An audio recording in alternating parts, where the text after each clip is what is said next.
driver साहब एक गाना गले आई जितना भी गाना गले वाली आप सबके प्यार आशीर्वाद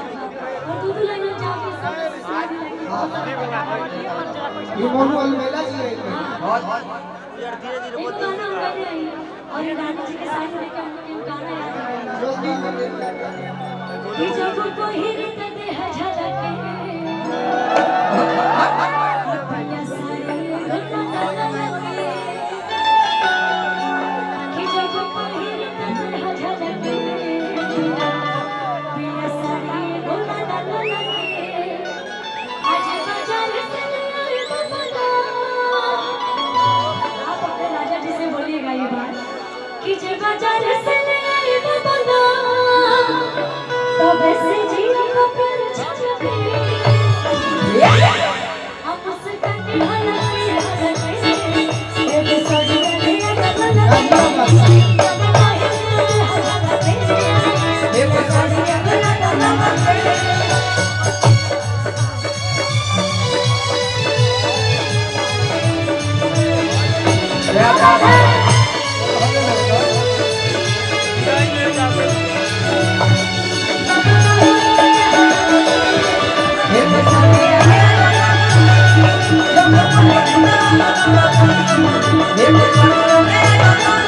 कबला और कैसे गाते लड़कियां भैया चल लीजिए थोड़ा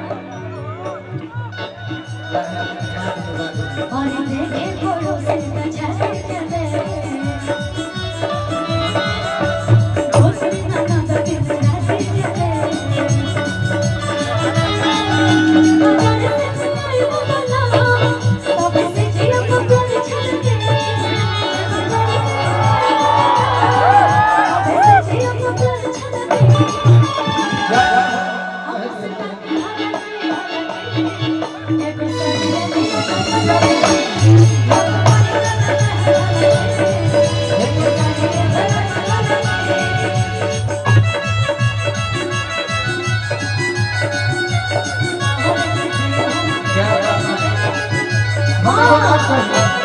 हमारा लाइन एगो सुन लो बिल्कुल आप बोलिए चलत रहा भैया सरोज जी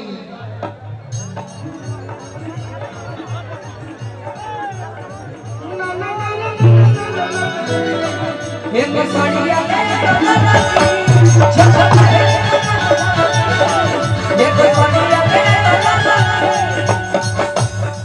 जे बाजार से आई बबला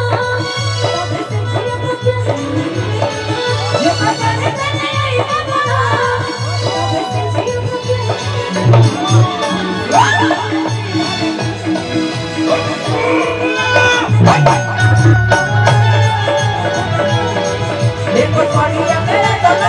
अभी हमारे को गाना होता पवारू कहता है राजा जी बोल के मालाई भेंट तो होइए राजा जी बोल के मालाई भेंट तो होइए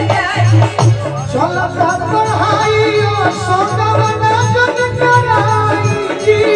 चलो पढ़ाई और सोगवना जग कराई